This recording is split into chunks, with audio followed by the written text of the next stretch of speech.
Hey, good morning, everyone. I'm Dali from Taiwan. I'm based at Endemic Species Institute in the University of Queensland. And this session will share our experience to launching a citizen science for monitoring the migratory shorebirds and talk about since 2013 and around these 7 years what the trend we saw so far. And there's just also some thread in Taiwan. Okay.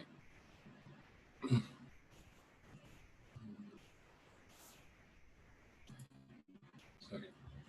In the background about the shorebird in EAF, we know that most of the migratory shorebirds of EAF decrease very rapidly.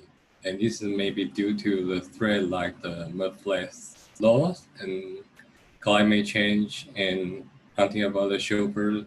And also now like the case of the new bird in East Asia. And in recent study, also noticed that the governments of each party or authorities is the key to conserve and protect the shorebirds. And also and sometimes we also notice that artificial wetland like the agriculture or aquaculture landscape, also the new rescue site for those shorebirds. And then for Taiwan, so far, in recent years, we not have the very well the nationwide shorebird survey projects budgets. Around in 1973 to 1984, we have a New Year bird survey. And this bird survey is to just follow the protocol of Christmas bird count.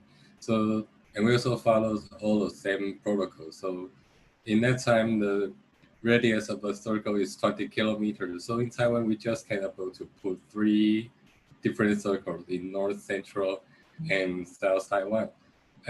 However, this project just is conducted about 10 years, and it's just so. And we also have different organizations and institute conduct a shorebird survey in different parts of Taiwan, where we think that we try to collect all of the data and efforts to launch a new nationwide shorebird survey for our shorebirds. So in the winter of 2013, our institute, Endemic Species Research Institute, and many waterbird society just try to launch a new shorebird survey monitoring project. It's called the Taiwan New Year Bird Count, and we will say that it's NYBC Taiwan.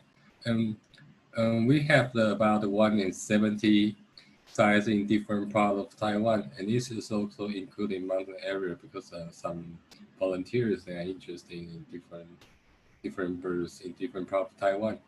And the project will conduct between mid-December to early January. This is always for 23 days. It is a volunteer team that will choose one day to count the bird within the circle sample area. And the radius is equal to 3 kilometers. So here is a example here, as you can see. In the same circle sample area, the volunteers will conduct a different method like the point count, different survey or transect for different environments or landscape. And here is the distribution of all the circle sample areas in different parts of Taiwan. And the yellow patch are the IPAs. So you can notice that there are many circles covered with IPAs.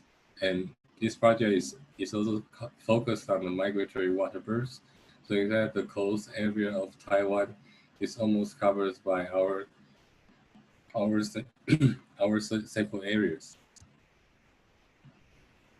Okay, and in recent years, we have conducted this project for 7 years, and you can see that the number of the sites and number of volunteers increase rapidly, and we think the flow is about 170 to about 1,000 volunteers. And we survey the number of species and the abundance of all individuals also increased. So I think that we think that the increase is caused by the by the effort, like the number of the sites and the number of volunteers. And then also the number of the records also increased in recent years. And around this recent years also can identify the hotspot of the migratory waterbirds. This is one of our islands in Kinmen, and it is the one of the hotspot in Changhua Coast and the hotspot in southwest Taiwan, and this hotspot is in northeast Taiwan. It is for species richness for migratory waterbirds, and this is for relative abundance, and we can identify these 4 different hotspots in Taiwan. So in recent year, we just applied our data to analyze the result and to access the trend of each species. And we noticed that like in the central coast of Taiwan, we noticed that the population of migratory waterfall like Eurasian region, northern Shorebird, or even Eurasian coast is increasing rapidly. But however, unfortunately, the population of some species they rely the mudflat, like the lesser sand plover, blue sandpiper, common ration decreased rapidly. And this area, the mudflat coast is most important mudflat coast in Taiwan. So we think the mudflat loss in this area maybe is one of the important reason to make this species decrease rapidly.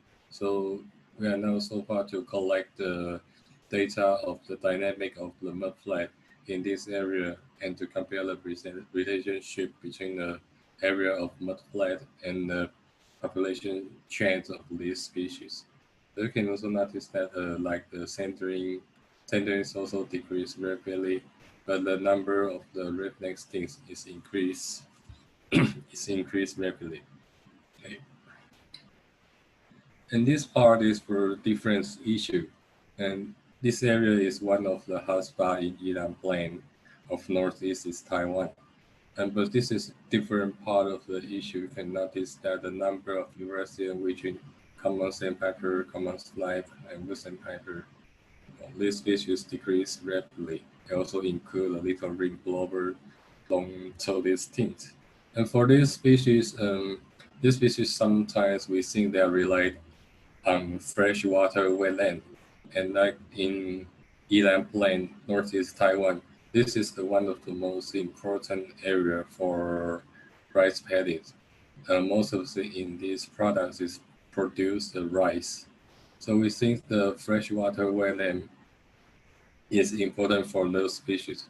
But in recent years, the rice paddy is changed to be the luxury house or industrial factory in recent years. So the rice paddy loss is rapidly in these areas in recent 5 years. So we think this is also the other different threats to make the species decrease rapidly in this area. So we also try to focus on this issue and also collect the data for the dynamic of the recipe of fatty or another potential factors to make the species decrease rapidly. So if you are interested in these issues, it's very welcome to contact us and try to find a potential threat in this area. But however, this is also not new threat. Is the solar panel. Like in this year's Taiwan government is very urgent to push the green energies, and one of the is to set the solar panels. And here is the wetland in southwest Taiwan. And in this wetland, we also have discovered like the Normandy's green shank, spoonbill, sandpiper, redknot, southern crows, and redknot. And you can find these 5 threatened species in this wetland. And this is planned to, and this area is planned to set a huge extension of the solar panels. But don't worry, this is the another location. This is not this wetland. But however, this is faced to this threat. So recently, many authorities, stakeholders, and NGOs also try to communicate with the government to change the location for set the solar panels. And fortunately, just last week we just got the overall promise. They said they will try to find another place to avoid the hotspot of migratory shorebirds. So we will conduct the monitoring projects to access the population trends of the migratory shorebird in this area. Yeah. So if so far our data set is also sharing to like the Wetland International for Asian Waterbird Census, and you can access the data from this website. Or if you are interested, you also can contact us directly to ask for the raw data or the part of the data if you are interested in our data set. And we also publish the annual report every year. So we just start to publish the English edition since 2019. So if you're interested, you also can download all the annual report from our website. And annual report for 2020, we just is going to impress this month. And this is for to management and the souvenirs for all the volunteers to appreciate their effort. So we also designed a different like a lunar New Year souvenir to the volunteers. And this the important part to maintain the volunteers, let them to keep the conduct of voluntary survey in this area. Okay, so if you are interested, you can find us at nybc.tw or contact us directly or contact me, and we can give some response about our projects. And we also try to build some indicator in this region, and also collaborate with our international partner to build the regional indicators to assess the trends of the migratory shorebirds. Okay, so okay, thank you so much for the presentation.